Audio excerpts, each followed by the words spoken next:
What is visual literacy? In 1993, Ralph Wileman defined visual literacy as the ability to read, interpret, and understand information presented in pictorial or graphic images.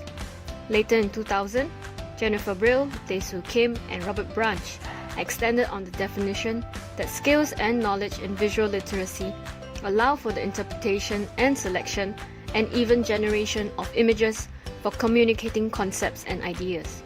Later in 2001, Roblyer and Bennett added on to this definition as the ability to appreciate, communicate, and produce visual messages, and using visual thinking to solve problems. Consider WhatsApp. It has a microphone icon that allows for voice recording. Although no words explain the icon, people distinctively know that they can use their voice to send a message. This function allows people who are illiterate, like the older generation, or young children who are unable to write, to generate and communicate a message. This is the ability to interpret information presented in an image. This is possible with the use of our eyes, the most overused of our 5 senses. Why is this important to young children? When children turn 9 months of age, they begin to recognize images such as icons, photos, objects, and people. Visual elements such as shape, line, color, space, and texture are the basis of what they are able to see just with their eyes.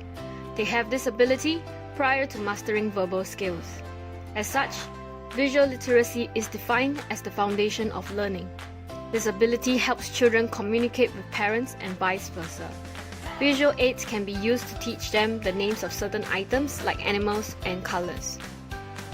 Alan Pavio's dual coding theory shows that visual and verbal information are absorbed in different parts of the brain.